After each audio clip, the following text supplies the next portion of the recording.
Good evening, everybody, and welcome back. That's right. Welcome back to another rousing edition, episode, installment, whatever you have, of the Final Word with MattyB here on the It's So Rap Sports Network with your boy MattyB on the call on our Tuesday night edition of the program. March the 18th, 2025. How is everybody doing? I am glad to be back. I hope you're glad to have me back. And are you ready for another wild ride on Mr. Toad's rocket, or Mr. Toad's ride? Screwed that up. Tonight, it's going to be a baseball theme, folks. I think I'm going to go down baseball tonight because we have ourselves a 2025 MLB season. As of if you were happen to be tuned in on your televisions at around 6 a.m. Eastern time, you would have gotten an eyeful of the first game of the season. Out in Tokyo, the Dodgers and the Cubs kicked the 2025 season off for real, with the Dodgers beating the Cubs 4-1. Yamamoto pitched himself a hell of a game. We're going to go over that game a little bit because I typically wouldn't spend any time going over box scores of a non-Phillies game, but because it's the first MLB game of the year, I will spend some time discussing the successful, as of today at least, the first successful attempt of the Dodgers to defend their world championship as they went out and beat the Cubs in Japan today, 4-1. Tomorrow, game two of the two-game series will go at around 6 a.m. as well. So make sure that if you missed this morning's game and you want to catch regular season baseball action, be tuned in tomorrow morning at 6 a.m. because that's it. Because after tomorrow, we're back to spring training again. And it's funny because I understand why they do this, and I get the marketability, spreading the game around, taking it abroad, taking it to places like Korea, Japan. I understand the purposes around it. But it's kind of wonky, man. It's not something that I'm used to. I'm not used to seeing it like this. I'm not used to seeing two teams start the regular season today and tomorrow and then go right back to spring. I mean, what does that do to your team? If you're trying to get a team prepared for a season, does that have an adverse effect on you to get started, get the regular season juices flowing, and just to say, you know what? Okay, great job, guys. We played two games. Now we're headed back to Arizona, and we're going to play a couple more spring training games, meaningless games, before we can start the regular season off with everybody else at the end of next week. So for the purest baseball in me and the pure baseball fan, it's awesome to see baseball back. The official start of the 2025 regular season is upon us. It's here. Now we are off and running for one more day, and then we all go back to spring training. So Dodgers and Cubs out there in Japan, 6 a.m. this morning, 6 a.m. tomorrow morning, for those of you that want to catch that game at your own risk. It's a little too early for me, but we'll get into some Dodgers and Cubs. Again, I don't normally spend time breaking down box scores of non-Phillies games, but I'll spend some time on this one. If time permits, I want to start messing around with the Eagles schedule. That's right. I want to talk Eagles schedule in 2025. Because in the midst of all these moves that the Eagles are doing, all these right, potentially wrong moves, potentially are these the moves that a Super Bowl champion should make, all that stuff. The one thing that's getting, I think, lost in the proverbial sauce about these moves, it's the damn schedule. Now, we don't know when these games will happen in 2025. We know who and we know where. We just don't know when. And I think I'm going to play around with that. I think I'm going to get into that tonight. I'm going to try to see how many Monday night football games the Eagles might have. We know they're going to have at least one Thursday night game, and that's to start the season. But how many Thursday night games do the Eagles get? I think they only give a team one per season, one Thursday night game, because it's so wonky, because of the time of the week it is. Do the Eagles potentially play on Saturday? Is there a chance that we have Eagles-Cowboys or Eagles-Cowboys on Thanksgiving Day? Could the Eagles return to Thanksgiving Day football? Let's play around with that. I call it my Eagles schedule breakdown 1.0 because we're not going to go through game by game and say, oh, the Eagles are going to win here and this is the score. We're not doing that. We're just going to have some fun, kind of picking some of the oddities out of this schedule and what it might look like. I mean, there's quite a gauntlet on the road portion of the schedule, quite a gauntlet. And there's multiple trips out west for the Eagles this year. So maybe we'll play around with some of that. And then we'll do our other night segment and then our card review. So a full night of fun in store for you all. So before I get rolling and before we get ready to go, let's remind everybody that that this program, along with everything else on the It's a Sports Wrap. It's a Sports Wrap Network. It's a Wrap Sports Network is brought to you by, well, us at this particular moment in time because we have no sponsors, but we are working hard. And I want to thank Pat Bernard real quick as I think of it. Pat came on last night and did an amazing job guest hosting for the Wraparound with Sal G. So I want to thank Pat for an amazing job last night. And yeah, you will be seeing more Pat here. I'm not going to lie. I can't keep the cat in the bag anymore. There's some definite things happening, and they're happening soon. But I'll give you that much. You'll see Pat again. I'm not going to tell you where or when, but you'll see him again. But I want to thank him for some great work last night as he filled in for Sal. And all the other great stuff we have on the program or on the network. Big week on this network. Not a big night tonight. I'm your only game in town tonight. But tomorrow we're coming right back with the final word. And then on Thursday we get the final word and some Flyers postgame. Flyers postgame on Saturday. And on Sunday we have ourselves a Phillies preview show. That's right. As we get ready to kind of start talking about the 2025 regular season for the Cubs and Dodgers, well, we're going to start talking about the 2025 regular season for your Fighting Phillies here on Sunday in depth. The Fighting's final crew will be assembled at 11 a.m. on Sunday for a in-depth breakdown of the 2025 season. We'll talk things. We'll talk it all. Possible lineup construction, possible rotation, possible bullpen. Who might be who in the bullpen? Again, that might be wasted breath because we know the Phillies don't run traditional roles. But maybe we talk the bullpen in a non-traditional role way. Like who could be the guy coming in on Thursdays versus the guy coming in on Sunday? I don't know if we're going to get that deep into it, but we'll talk some of those things. We'll talk manager. We'll talk general manager. We'll talk vice president. We'll talk NL East. We'll talk National League. We'll talk American League. We'll talk it all.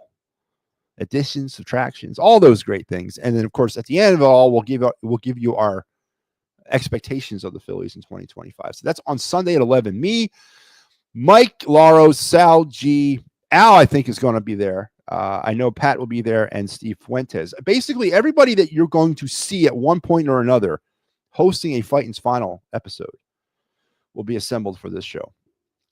So that's on Sunday at 11 a.m. And, we're 9 days away from the actual start of the Philly season. So it's great to be at this point of the year. But let's get it rolling here. Let's see what we got here on the old message board.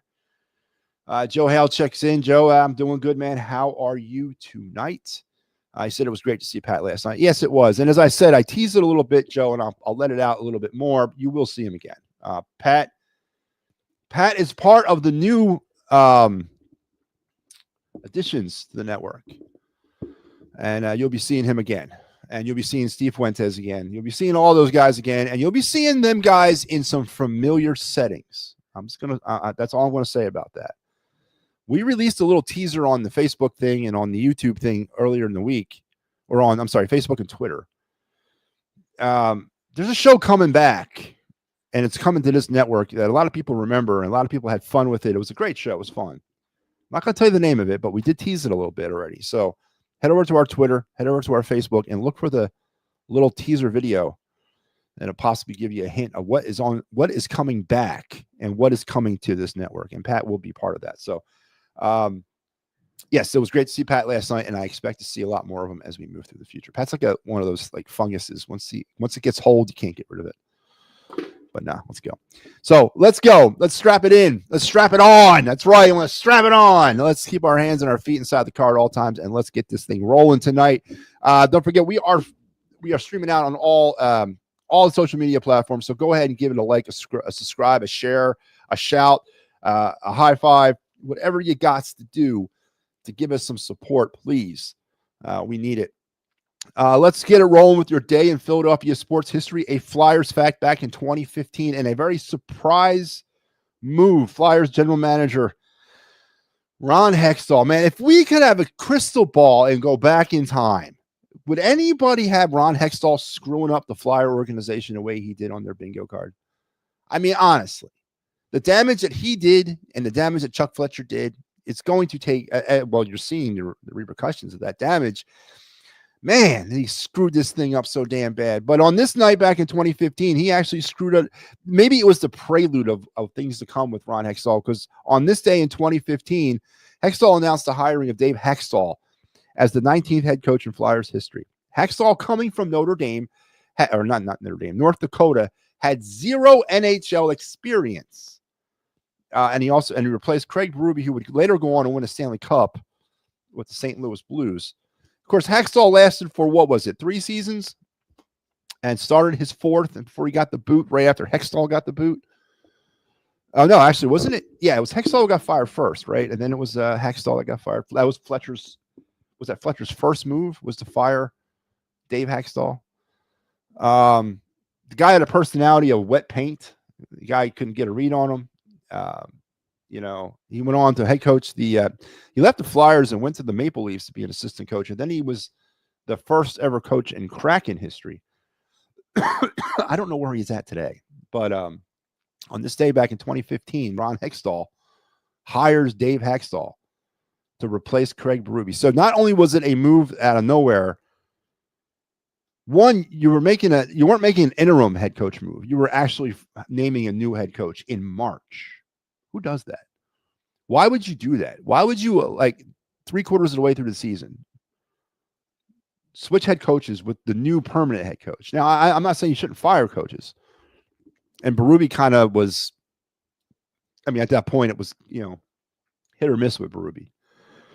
But why would you go ahead and fire your permanent head coach in March and then go ahead and name his permanent successor in March? You can take some time and think about it. You have a whole offseason looming. You could make a more, detailed effort there. But I guess that was a sign of things to come with Ron Hextall in his tenure as our general manager, as the damage that was done by both Hextall and Fletcher have definitely set this organization back by years. But Danny B is attempting to shovel his way out of it, and good luck with that, because so far so good, right? I mean, we're positioning ourselves. Now it's a matter of Danny B making some moves. But yep, on this night in 2015, Dave Hextall comes to Philadelphia. So there you go, man. I see Pat sometimes at the Wings games. So, well, yeah, he covers the Wings, so you say hi to Pat all the time. Pat's a chipper guy. All right, so as I led the show off, and the show kind of says it anyway, baseball's back, man. Baseball is back. And not Cactus League, Grapefruit League. No. I mean, regular, real baseball has returned on March 18th. The start of the regular season is upon us. In Japan this morning, the Dodgers and the Cubs set off on their start of their season. Now, it's funny because back on, was it February 22nd, when I was driving to Alabama, when I was going down there to work, I remember watching Cubs Dodgers as the very first spring training game. They were the first ones. So obviously it made sense that they got the first spring training game, so they would obviously get the first regular season game. But today in Japan, the Dodgers and Cubs, for real, kicked it all off, and the Dodgers won 4-1. Yamamoto, Banda, Kasparias, Turin, and Tanner Scott combined 3-hitter against the Chicago Cubs. Yamamoto went 5, gave up 3 hits, 1 run. It was earned, a walk, and struck out 4. 72 pitches. That was his pitch count through 5 innings. Damn, I'm never going to get over that. 72 pitches in 5 innings. That's high, man. I know it's not Ranger Suarez high when he was throwing like 83 in 3 innings. I know it's not that high, but 72 pitches through 5 innings. I don't care what era of baseball you are. It used to be, what was it? Between 10 and 12 pitches per inning was kind of what they were wanting you to do. But now, now it's up to like 20, 25 pitches because they don't care. No one goes distance anymore. It's almost like bullpens are more important than starting rotations, which I get. But Yamamoto, he gets the win, his first, and Banda, Kasparias, Turin, and Scott gets to save his first. For the Cubs, it was Imagana, 4 innings, no hits, no runs, no earned runs, walked 4, and there was his problem right there, and 2 strikeouts. Brown, Morgan, and Brazier came in and basically gave up all the runs. Brown gives up the 2 runs. Brazier gave up 1 run. And there you have the 4 runs that the Cubs gave up. There were no home runs in this game, so we're still looking for the very first home run of the season. The Dodgers would finish the day with 7 hits. Ohtani, a 2-for-5 day with scored 2 runs and struck out once. And that was it, though, because Freeman and Betts both were not in the lineup today. So the Dodgers beat the Cubs without their best pretty handily, too. Offensive standouts for the Cubs, Ian Happ 1 for 3, and that was pretty much it. And Dansby Swanson was also 1 for 3. So there you go. When your 2 biggest offensive threats on the day were 1 for 3, it's probably not going to be a pretty good day. So it was very much so a pitching battle for the Dodgers today, as they handily handed the Cubs their first loss of the season. Now tomorrow, as I said, game 2 of the season series of the set, before the 2 teams return back to Arizona and continue on with their spring, Sasaki will go for the Dodgers, and he'll be opposed by Justin Steele of the Cubs. So that will be a 6 a.m. start, again, in Tokyo, at the Tokyo Dome. So I think it's on the MLB network. So make sure if you're awake at that hour of the day tomorrow, you catch that game out, because it's regular season baseball, regardless of when and where it is. It's regular season baseball. I remember back during the pandemic when they were broadcasting Korean League baseball. Remember when during the quarantine, the Korean League was like, the hell with that, man, we're playing. And they were out there playing. They were showing those games at like 5 a.m. because there was nothing else to watch, and it was getting big numbers because there was nothing else to watch. I remember watching those games. I didn't have nowhere to go, nowhere to be. But so, yeah, Cubs and Dodgers back at it, man. And that, of course, brings me and the thoughts of the Phillies once again. We've been dabbling in the Phillies over the past few days. We've been getting harder into the Phillies the past few days. We've been talking more in depth about the Phillies over the past few days. Now, throughout the course of these shows, I do a Phillies Spotlight series on the Of the Night segment where we take a player, talk about his performance from 2024 and how important, not important, or instrumental they may be for the Phillies' success in 2025. But we've also amped it up, and we've gone deeper into the rotation. We've gone deeper into the bullpen. The Phillies announced that yesterday that Zach Wheeler would be the opening day starter, and he'll be opposed by Mackenzie Gore of the Nationals. They both named their opening day starters. The Phillies have not gone on and named the rest of the rotation yet, but the smart money apparently is on Wheeler, Lazardo, Nola, Sanchez, Suarez. That is what a lot of people are betting their bank on. That's how the Cubs or the Phillies rotation will be heading into the season. The Phillies lineup is a little bit more of a mystery. The smart money, I guess, has people every projection I see, every projection I should say that I see about the Phillies starting lineup has Harper batting second. I still can't get my head around that. I really can't. I don't know if it's if it's the old baseball purist in me, but Harper batting second makes no sense because in the second position in the lineup, and forgive me if I'm wrong, it's still a table setting position, right? And, you know, I know the big Owls of the world might come back at me and say, well, you only bat second to start the game once. And after that, it's all bets are off. But I disagree with that completely because I still think when you're batting second, the chances that you're going to actually have an opportunity to bat with the bases loaded because your 8 and 9 guys got on are pretty slim. I don't care what era of baseball we're playing. Don't forget, we're talking Bryson Stott, potentially Brandon Marsh batting down there in the bottom end of the lineup. So maybe Bryson Stott's on base, and so is Trey Turner. But batting second to me will always be still a table-setting position within your batting lineup. And I want a table-setting type player in that position, somebody who can hit for power but can also hit for contact. Now, Bryce Harper, and I don't know, I think I did profile him already. I think we did the spotlight on him. I still think, and even though he's probably my least favorite Philly, honestly, I can't stand Bryce. I really don't like Bryce Harper and the pandering nonsense. I can't stand it. But you know what? It doesn't change things that Bryce Harper is clutch to the Phillies' success in 2025. And you notice how I use the word clutch, because that is what Bryce Harper failed to be in 2024. He was not clutch at all. I think it was 119 games played or something like that. Well, I don't. Let me bring up my little graphic here. I got a nice, pretty little graphic about Bryce Harper. We showed it last night.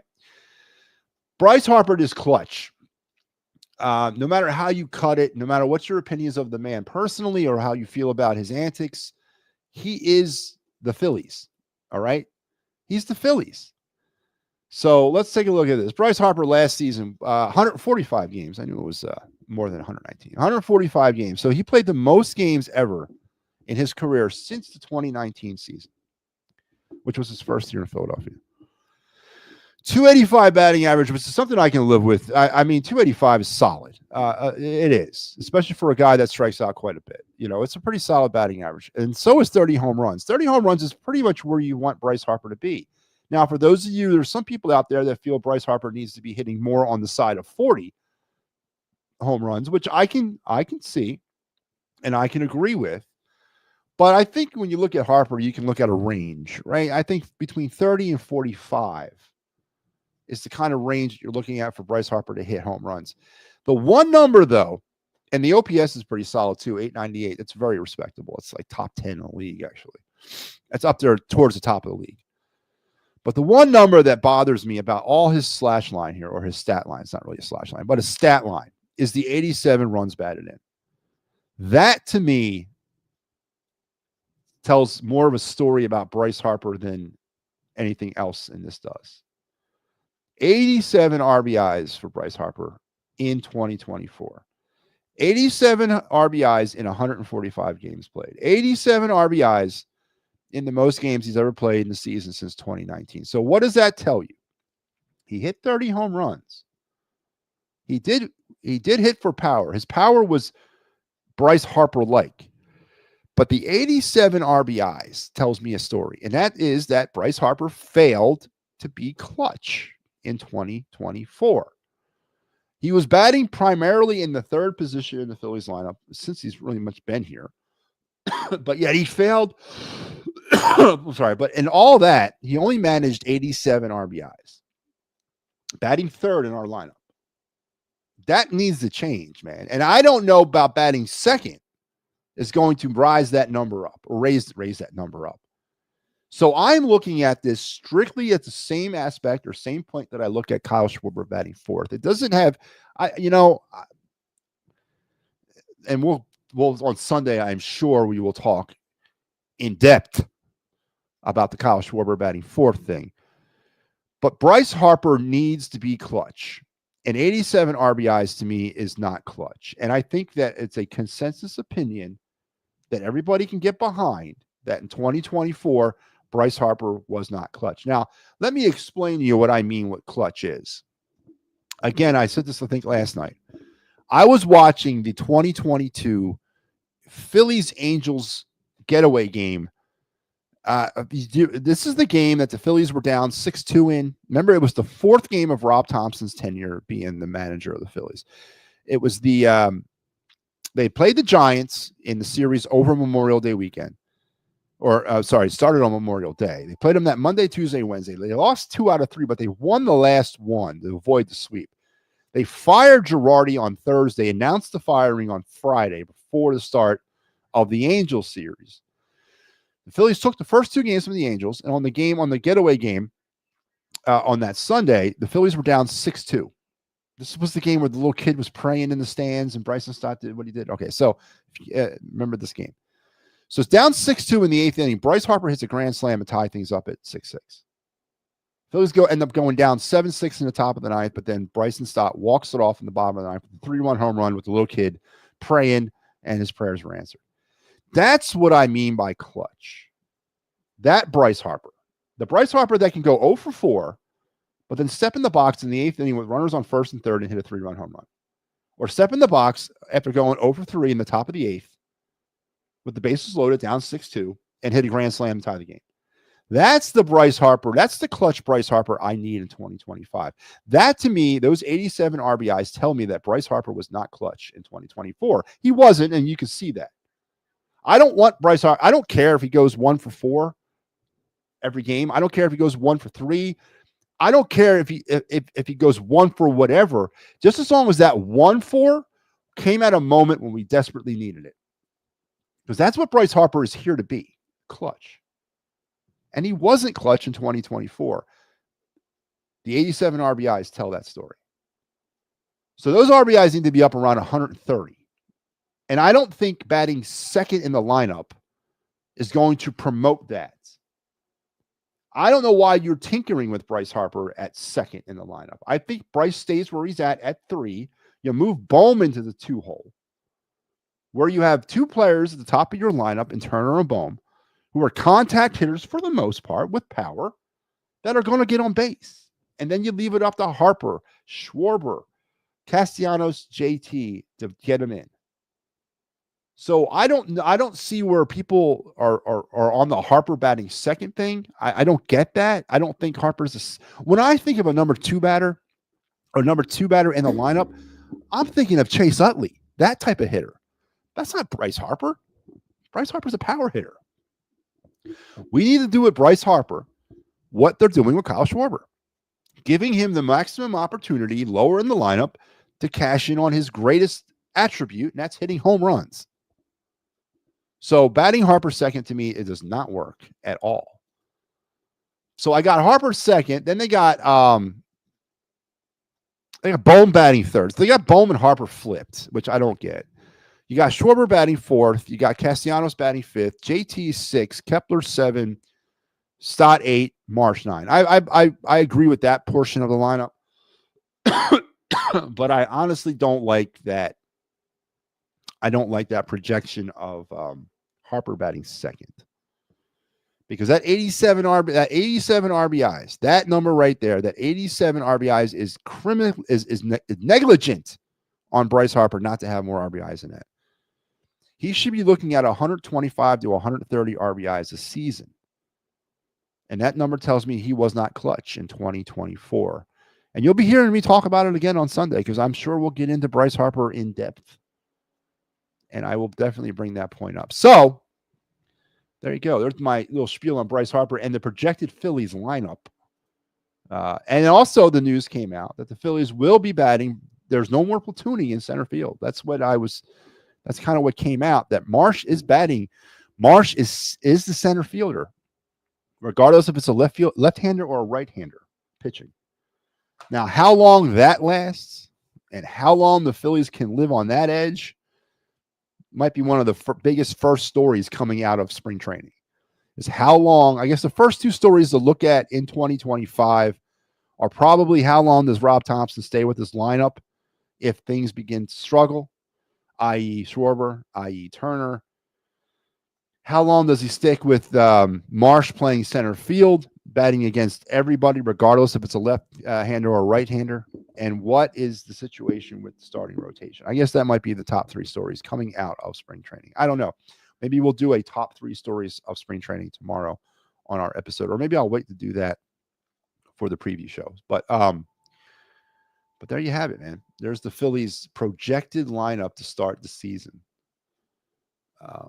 So Joe chimes in with, do you think the Phillies trade Mr. Walker? The problem with that, Joe, is who are they going to trade him for? I mean, it's not like the rest of the league is blind to what Taijuan Walker has become. Nope. No one's going to take that money off the Phillies' hands. This is year 3 of a 4-year contract. The Phillies are stuck with him for at least 2 more years. The Phillies are stuck with him come 2 reasons. 2 ways they cannot be stuck with him. At the end of the season, they say, to hell with it. We're taking the dead cap hit and we cut him at the end of the 2025 season. Or at some point during the 2026 season, they're able to move him to a contender or move him for an expiring contract or do something else with him. But nobody is taking Taijuan Walker with 2 years remaining on a 4-year contract that might go down as one of the worst contracts in Phillies history. Now, the early reports from Taijuan Walker, and I've seen him pitch a couple times in spring, it doesn't look that bad. But the thing with Taijuan Walker that's concerning, and this is what was concerning about him last year, it was not that he doesn't have velocity or that his pitches aren't moving. They are. But they're flat by like the 3rd inning. He pitches himself out of that initial burst of like adrenaline. And by the 3rd or 4th inning, everything is flat. There's nothing moving at that point. And that's when the batters catch up to him. So he gets through the first and second innings just fine. It's just when he's settling into that third or fourth inning, he comes apart. And I don't know if that's got to be a fatigue issue. That's got to be endurance problems. That's got to be health related, right? Or, is he not in the best of shape? So with that being said, the best bet for Taijuan Walker and the Phillies is throw him in the bullpen. Put him in the bullpen for like a sixth inning guy, a seventh inning guy, and only give him an inning. Work him an inning every other day, because he does have lethal stuff for the first 25 to 30 pitches. After that, all bets are off. So, but no, to answer your question, I don't think they do, and it's not because they might not want to. There's no takers out there, man. No one's ponying up to the Taijuan Walker bar, man. I just don't see that happening. Not this year, at least. And then Joe says his prospect to watch is Phillies phenom Andrew Painter, who starts the season, Joe Hale, even though he has not pitched competitively in Major League Baseball, or I shouldn't say in Major League Baseball, even though he has not pitched competitively in professional baseball in over 2 years, starts the season as still the Phillies' number one prospect in their system. And overall in baseball, begins the season as the number 8 overall prospect in baseball. And the guy has not thrown competitively in about 2 years. So that's testament to Andrew Painter. That's testament to what he has and what he brings to bear. Question now is, how do you get him here? How do we get Andrew Painter from Clearwater to Philadelphia? And it ain't as simple as throwing him on an airplane and flying him north. There's going to be some stops along the way. Now, the map to Painter is what I understand this. When spring training ends, the Phillies, the Iron Pigs, the Reading Fightins, the Jersey Shore Blue Claws, and then to a lesser extent, the Clearwater Threshers will all break camp and go to their respective cities. Andrew Painter will remain in Clearwater to throw an extended spring training. Now, I would expect at some point in that area that he pitches he's going to have to jump in competitively with somebody, whether that be the FCL Phillies, the Rookie League, or the Clearwater Threshers. He's going to have to at one point pitch professionally and pitch competitively at some point in the next month. Now, I believe what the plan is to let him go through an extended spring training and then give him that 1 or 2 starts down at Clearwater and then move him to Reading. Move him to Reading sometime in mid-May.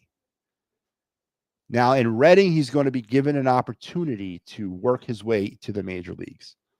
There's probably no timetable on what his time in Reading will be. There's no timetable on how many starts he'll get at Reading. It's going to be based on how he performs and how he feels.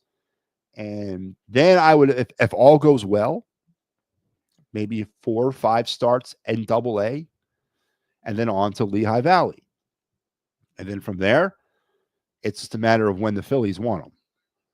Probably give him about 3 or 4 starts with the Iron Pigs, and then kind of sit and wait and see, where the Phillies are as a staff and if they need them.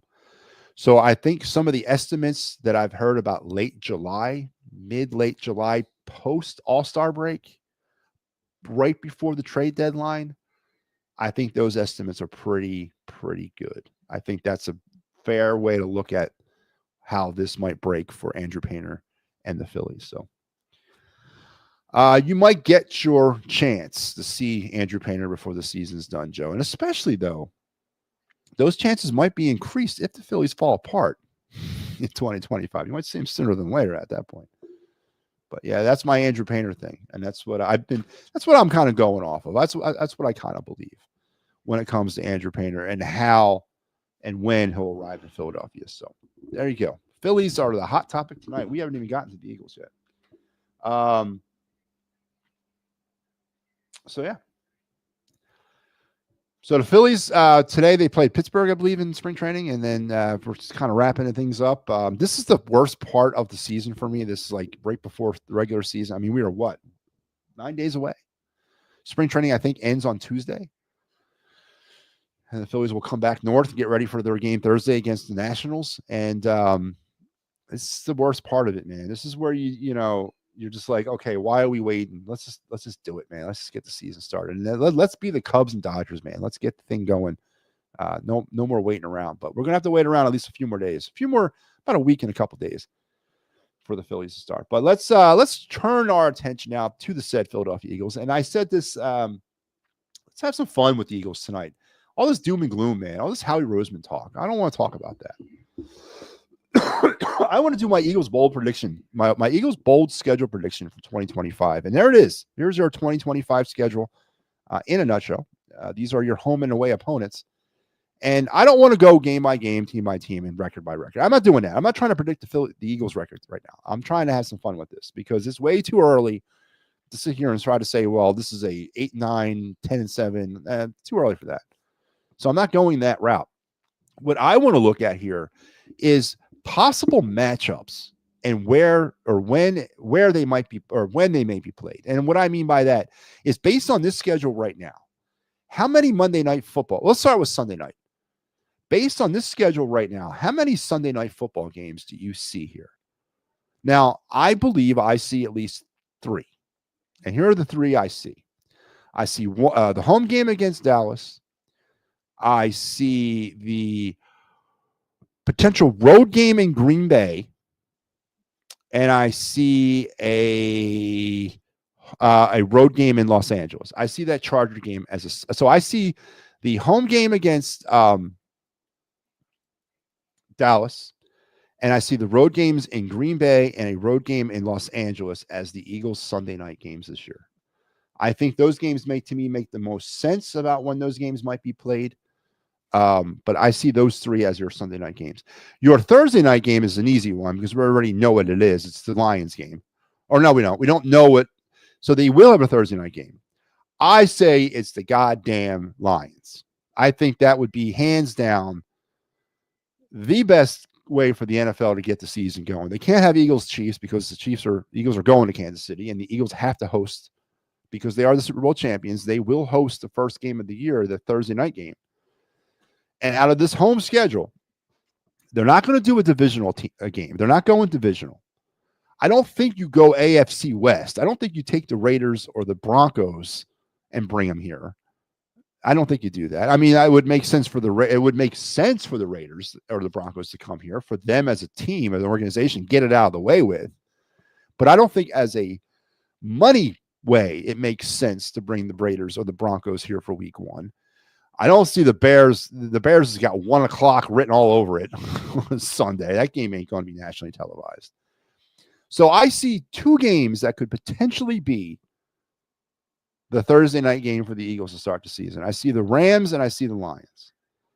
Both the Rams would be a rematch of the divisional round, and the Lions would be the game that everybody wanted to see in the first place for the NFC Championship game. So my Thursday night game for the Eagles this year, my bold prediction, and I've said this from the very beginning, will be the Eagles and Lions. The Eagles and Lions will kick it all off at the Link on Thursday Night Football on, was it September 9th or something like that? The start of the regular season. Now let's talk Monday Night Football. What are we seeing for Monday Night Football? Now, I want to bring up this point here. Joe thinks that the Chiefs and Eagles are going to be a Sunday night game. I disagree. I think the Chiefs and Eagles are a Monday night game. I think they have Monday Night Football written all over it. I also think that the Eagles will play the Commanders on Monday Night Football. And I also think they will play the Buffalo Bills on Monday Night Football. So I am going with Chiefs, Bills, and Commanders as the Eagles Monday Night Football games. I think 3 Monday night games, 1 Thursday, 3 Sunday night are what the Eagles are going to get this year. And then the rest, you're looking at 4:00 starts for, Minnesota. You're looking at a 4:00 start for, Dallas. Now, so as far as Dallas on the road, I'm still holding out hope because I love Thanksgiving Day football and I love when the Eagles are playing on Thanksgiving Day. I still hold up hope every year that the Eagles and Cowboys will play on Thanksgiving. But the fact that the Eagles are going to play a Thursday night game to start the season, it probably takes them out of the running for a Thanksgiving Day game. But If not, it'll be a 4:00 game, or that game could find its way flex to a Sunday night game. The Eagles could have upwards to 4 Sunday night football games this year. It could be 4 or 5 Sunday night football games, which suck. I hate Sunday night football. I think it's terrible. It's a hard way to get the week going. But the Eagles could find themselves with 5 Sunday night football games this year. I really think so. And the rest of these games will be 1:00 starts or 4:00 starts against these opponents. There's some, the Tampa game I think will be a 4:00 start. This is what I think. And I'm gonna pick the first 2 games of the season. Eagles at home against Detroit, week 1, on the road in Tampa, week 2. There you go. There's my week 1 and 2 schedule prediction. Eagles at home against Detroit and on the road against Tampa, week 1 and 2. I love that. It would be cool for the Eagles and Bills to play on Christmas. It would. Is Christmas on a Sunday or a Monday this year? That would be awesome. You know what? I also like to see, Joe, Eagles to get back to some Saturday afternoon football around Christmas time. I wouldn't also mind seeing that Cowboy game away on a Saturday afternoon in late December. Would not mind seeing that either. Joe also says he sees 4 Sunday night games. I see 4 to 5, Joe. I think the Eagles have the most prime times games this year. Yeah, they probably will. They probably will, as defending Super Bowl champions. So that was fun. Let's call that the MattyB Eagles schedule breakdown 1.0, as we basically just talked about potential nationally televised games. So we'll get later on as we move through the rest of this and we get into the actual season, closer to the season, we'll get more deeper into X's and O's and breaking down the actual games, wins and losses as such. All right, so let's go to the of the night segments. Here we go.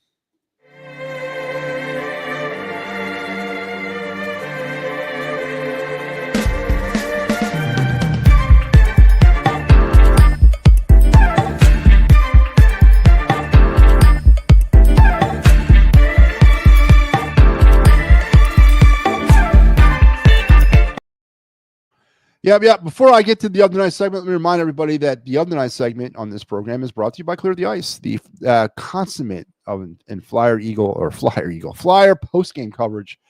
Clear the Ice here on the Instant Rap Sports Network. We got you covered after every Flyers game up through March 31st. I'm pulling the plug on it on March 31st. We're going to focus on the Phillies after that. But Clear the Ice will be back next year, and there's still a lot left to do this year. Thursday night, Sal will have you for the Capitals.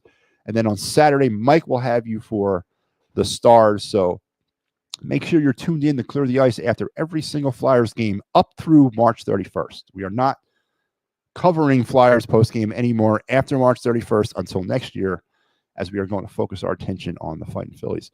For obvious reasons. I mean, you can't really blame me for this. Let's go to the of the night segment. We're going to start out with our Philly spotlight players. We're getting to the start of the season, and I only have like 3 players left to do, which is good, but we got to get through them because I can't be spotlighting players when the season's happening. So let's get it going with your Philly spotlight player of the night, Matt Strahm, the left-hand fireballer at the bullpen. 66 games appeared in last season for Matt Strahm with a very, very, very stout 1.87 ERA, 79 strikeouts, 11 walks, and 3 saves.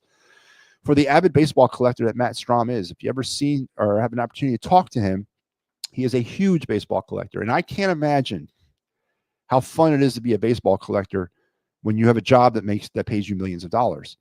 You know how much fun you can have with that hobby if you're getting paid that kind of money? And Matt Strahm is an avid baseball card collector. Last year, I believe, at the All-Star game, or when did he go to the All-Star game? 2 years ago? He went to the one of those years he went to the All-Star game. It was either the last year or the year before. I think it was the year before. His belt was a baseball card belt. That's right. It was made up of, had old baseball card pictures on it. So Matt Strahm, the avid baseball collector, Phillies left-hand pitcher, came over from the Boston Red Sox as a free agent acquisition a few years back, has been an outstanding pickup by the Phillies as he is a 6th inning, 7th inning specialist. I know the Phillies play around with him in the 8th inning at times, and sometimes, as you can see by the 3 saves, he's pitched in the 9th. That's the problem with this bullpen. You got good pitchers in it, but none of them can get their feet underneath them because they're always constantly switching roles. So Matt Strahm is a perfect example of a pitcher that doesn't seem to have a role and is kind of bounced around the bullpen a lot, but they would find a place for him. And I would think Matt Strahm would be outstanding in that 7th inning potential 8th inning role. I could see him being a setup guy. I definitely can see him being a 7th inning guy, and obviously a 6th inning guy. So back end of the bullpen type guy. I don't know if he's a closer per se. I don't think he's a closer, but he is key to the Phillies' success in that bullpen. And I know he got dinged up this spring. I know he's dealing with some shoulder issues or elbow problems, but I think that's going to be okay to start the season.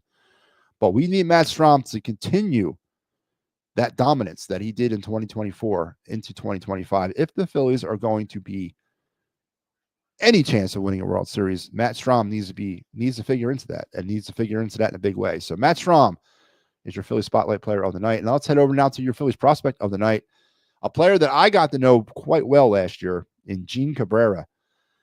Gene here pictured as a member of the Clearwater Threshers. This is actually he's moved up a couple levels since then. He is going to start this season off with the Reading Fighting Phils. Was on and featured a lot on our Down on the Phillies Farm segment every Sunday on the Fighting's Final. He was coming up every week on, I believe it was with Clearwater at the time. And I think when he got promoted at the end of last year to Jersey Shore, I think he spent a few times with them as well there as the player of the week. He took a big step in 2024, starting with showing he can be durable with an increased workload despite his slight frame. He also has a tweaker. He has tweaked his arsenal. Sorry, he's not a tweaker to give him more weapons behind his two and four seamer. A heater that averaged almost 94 miles an hour, tossed out at around 96 last year. That's what I'm talking about. His 81 to 82 mile an hour sweeper improved, missing bats at a 36% rate, and grades not out nearly as well as his plus changeup averaging 86.6 miles an hour last year, while eliciting a 49% miss rate. He added a shorter, harder cutter up into the upper 80s. So Gene Cabrera, definitely a player to keep an eye on in the next few years. He's not, I don't think he's anywhere near, maybe 2 more years away from sniffing the Phillies, but I definitely took notice of him last year because he made a name. He started kind of inching up a lot of people's radar last year, especially mine, as he was consistently getting pitcher of the week honors down there in the minor leagues. And I was talking about him every week. So Gene Cabrera is your Phillies prospect of the night. And that's going to wrap me out. We have one more. We're going to trifecta. So we got the baseball draft. 2025 MLB draft prospect Nick Doomsiln, the outfielder from Cal Baptist, the best position player in Cal Baptist history. Wow. That's a shocker. Doomsiln broke out with a 362, 440, 702 sophomore season that included 19 homers, then earned a Cape Cod All-Star honors after leading the summer circuit in doubles and steals and tries. He chases too many pitches, but still makes plenty of hard contact, and plus speed will allow him to remain in center field at the next level. So, yeah, lower part of the first round. Anybody that has the opportunity to excel at the Division I level, and I know Cal Baptist is not necessarily known for anything other than, and it's not really known for baseball either, but there we are. He plays for Cal Baptist, but a Division I prospect who also get the opportunity because, these summer leagues, these summer collegiate leagues are all over the country. The Cape Cod one being probably the most infamous one or the most famous ones where you have to be selected to go to these things. And he pretty much dominated there. So he's a lower first round, 26, 27, 25, around that range in the first round this year, I think. He's a project player that won't be major league ready for about 4 or 5 years, but still projects out to be very, very good. And if you're looking for a center fielder, which the Phillies could possibly be looking for, he's always a good get, though. So I would, he might be available when the Phillies select. There's going to be a couple players down there that the Phillies will have an opportunity to kind of jump on if they want. And you can always say that you heard their names here first on the Final Word with MattyB. So there you go. There's your Of the Night segment as we went 3 for 3 in that segment with 3 different players. Joe says Christmas is on a Thursday. Okay. I don't know, Joe. I don't think they could play. I think every team gets one Thursday night game or one Thursday game. I could be wrong, but I think that's it. Here's an interesting fact. Every player has hit a home run against Strahm. He collects that rookie card. That's awesome, man. That's really cool. I did not know that. I told you he's an avid baseball card collector. So that every player that hits a home run against him, he goes out and gets their rookie card. That's what I'm talking about, man. I would love to see his collection. I would love to see a Matt Strom's baseball card collection. Would kill to see that. Again, if I was a collector or an avid hobbyist, avid in the hobby of collecting sports cards, which I am, but was also getting paid millions of dollars a year, I'd have rooms in my home dedicated to sports cards. They'd be filled up, man. But yeah, and he's pretty important to the Phillies on the field too. So let's get to our final segment of the night as we've reached that magical point towards the end here. But it's my favorite segment as we're talking about sports cards. Looks a little something like this. Looks a little bit like I can't miss. Hey, this is what you call a bad. What? This is what you call a bad. What? Looks a little something like this. Looks a little bit like I can't miss. Hey, this is what you call a bad. What? This is what you call a bad. Yep. It's the MattyB Sports Card Review segment of the program where we spend a few minutes here talking about one of my very many sports cards. We just kind of went off the Matt Strom carousel about how avid of a sports card collector he is. And so now I'm going to show off my sports card collection. One card at a time. That's right. We were in, was it hockey last night? We did a hockey player. Didn't we do, we did Kirk Muller, my favorite player growing up. Well, we're going to stay on the ice, and we're going to stay with a player that I remember growing up. And I remember when he finally got to the Flyers, I was so happy because growing up, this player was a pain in the ass to the Flyers, no matter when they played him. Solid number 2 centerman in this league for a lot of years. Left us too early, but tonight we're going to focus in on his 1990-91 Topps Dale Hawerchuk card. Now, which makes this card unique is a couple different things. One, of course, is the Topps hockey card, which they don't make them anymore. Topps got out of the hockey card business years ago. But when they were producing them, And this is Dale Hawerchuk's 1990-91. And if you notice down there on the lower right-hand corner of the card, it says now with Sabres. Well, you've seen Topps do this a few different times throughout history. Steve Carlton's 87 Topps is one of those cards where they've done this. When a player gets traded in season before the card hits general production or general population, they will recall them and update the card with whoever. And it's a thing that's not done anymore. Because now we have updated series of cards that will capture players on new teams. But back then, when there was only one series per season, pretty much, of these cards, they had to do what they had to do, and they had to be as proactive as they could. And that's how they did it, was by putting down there in the bottom right-hand corner, now with whoever. And as you can see by the Hawerchuk card, it says now with the Sabres. Now, Hawerchuk, as his career, as I mentioned, was a outstanding player, a solid, in my opinion, number 2 centerman. 1,188 games played, 512 goals, 891 assists for 1,409 points. That was his regular season tallies. He's a 2001 Hockey Hall of Fame inductee. He played for the Winnipeg Jets, Buffalo Sabres, St. Louis Blues, and the Philadelphia Flyers throughout his career. That spanned from 1981 through 1997. Was starting to get into coaching a little bit. Coached up there in Barrie with the Colts and the WHL. But in 2000 and was it 2019 or 2020, he died of stomach cancer at the age of 57, taking it from us at way too young of an age, and a phenomenal hockey player and an athlete throughout his career. So tonight, it's with honor that I present to you the 1990-91 Topps Dale Hawerchuk, now with the Sabres card, as this was the card that came out right after he was traded to the Sabres. And on a database in PSA 10 graded condition, it's about $5-6 card. Not a bad card. So there you go. Tonight's card of the night, or card review segment, Dale Hawerchuk. May he rest in peace. And there you go. Here's the actual card that I have here. I don't know if you can see now with Sabres. There it is down there on the right-hand corner.